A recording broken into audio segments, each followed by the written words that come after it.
In this video, we're going to look at how to find the correlation coefficient in Excel using two different ways. First, we're going to look at how to do it using a scatter plot, and then we're going to look at how to find it using the formulas. So, firstly, the scatter plot. Before you even start, you need to make sure that your independent and your dependent variable are in the right spot. So we want our independent variable on the left side and our dependent variable on the right side. So how do you know what's independent and what's dependent? Well, if something can cause change, a variable can cause the other one to be different, that's your independent variable. For example, age can cause the goals scored in a tournament, in a soccer tournament, to be different, possibly. So that is the independent variable. Whereas it makes absolutely no sense to say goals scored in a tournament could cause somebody's age to be different, which is why this is the dependent variable. So again, our independent variable is the age, which is x, and our dependent variable is the goal scored, which is y. All right, once you are confident that you have x on the left and y on the right, highlight both columns, including the headings, click scatter, marked scatter, and a graph comes up. Now this graph, not great right now. You would need to change the heading and give it some titles, axes, titles, but that's not what we're worried about right now. We just want the correlation coefficient. So you left click on the dots, right click on the dots, click on add trend line. You want to make sure the type of graph selected is linear, and the option that you definitely need to see is the R-squared value, because that will lead to the correlation coefficient. Because we're going to need it later, let's also display the equation on the chart. And once you're done, press OK. Now you can take this and move it to somewhere more visible, and that is your coefficient of determination. It's actually the square of your correlation coefficient. So we're going to just need to square root that value in order to find the correlation coefficient.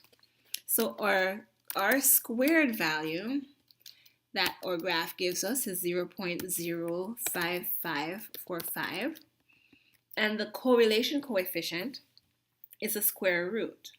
Now notice that that line, that trend line, is going downwards, which means that the correlation coefficient is negative. So it's a negative square root of that value.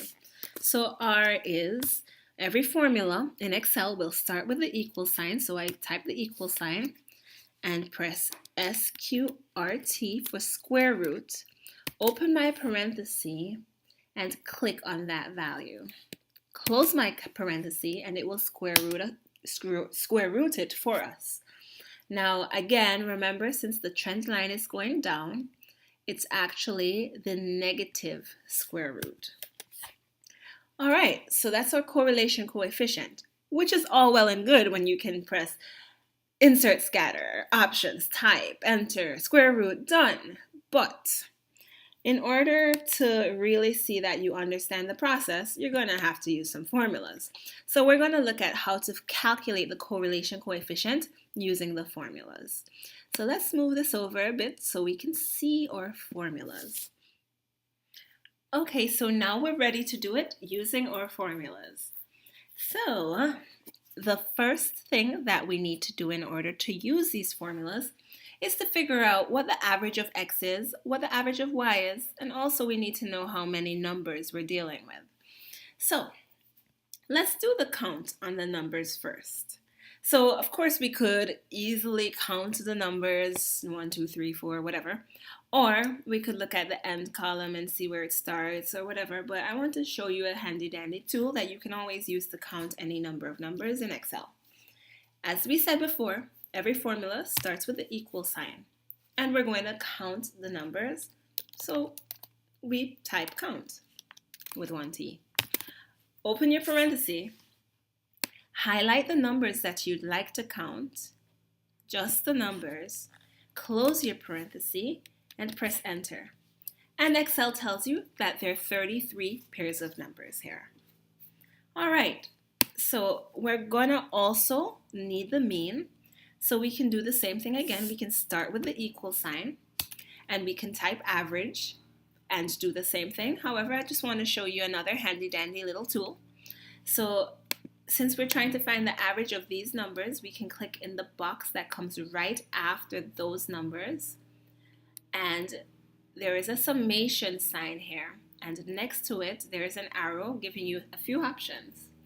We're trying to find the average, so I click on average, and it does it for you. Just press enter. All right, we also need the average of the next column over. So instead of having to type it again or go up there again, we can hover in that box at the right side until we get the back cross, click, and drag. And it gives you the average. All right, so now we have our averages and we have our number of numbers, and we are good to go. However, we're actually going to need these numbers later, very soon. And I don't want to have to look at the very bottom, so I'm going to copy these values and then I'm going to paste them up here. But I only want the values. I don't want the formulas that we typed in. So instead of pressing just regular paste, I'm going to press paste special and I'm going to paste in my values. All right, great. So now we have the averages. We can see them. We know they're 33 numbers, so we can definitely start. All right, looking at this formula, we know that the first thing we have to do is x minus the average of x. So I'm going to actually, so I don't have to type that awkward looking thing into Excel, I'm going to copy it and I'm going to paste it as a heading. It doesn't look amazing, but I can fix it later. All right, so as we said, every formula starts with the equal sign. So equal, I'm going to do the first row, x minus the average of x. Instead of clicking that number though, that can cause a bit of confusion because we're going to be using the same number over and over, and I don't want Excel to be confused about where to locate that number. So I'm just going to type that average in, 27.9697. There's a way to do it. Type some other stuff in to get Excel to know to stay at that number, but I'm just typing the number in. So we did x minus the average of x. Now, in order to have Excel repeat that calculation again, like magic, we can hover at the bottom corner of that cell, click, and drag. And like magic, it does it for you over and over. All right, so according to the formula, the next thing that has to happen is those values have to be squared. Okay, so let's square those values. In our heading, I'll just copy that so I don't have to retype it and paste it in here. Okay, that looks really funny, but let's try that again. There we go, that's better. All right, so every formula starts with the equal sign and we're trying to square this value. So I click on it, I press Shift 6, that's my little caret, to raise it to the second power. So now I'm squaring that value and I press enter. I go back up to that cell, hover in the bottom right corner, click and drag, and it squares all your values for you. Now we can do the same thing for y. So I can highlight that so I have the heading in there and paste it. And we're starting off with the equal sign and we're doing y, which is here, minus the average of y, which I'll type, 4.212121. And now I can fill in the rest by dragging. Now I can square those values and I'll just get my heading in, copy and paste. Now I can square these values in the same way I did before. Equal, click on it, raised to the second power, press enter, and then put it there and drag to fill in the rest. All right, so we're almost done setting up to use all these formulas. Our third formula is the covariance formula. So we're going to have to multiply x minus the average of x times y minus the average of y. So let me just get that heading in so we can do that. And so every formula, as usual, starts with the equal sign. Or first, x minus the average of x is here, so I'm going to click it. To multiply in Excel, you use Shift 8, the asterisk. And we're going to multiply it by y minus the average of y, so that's there. And now we can hover the bottom corner here and do the repeat calculation.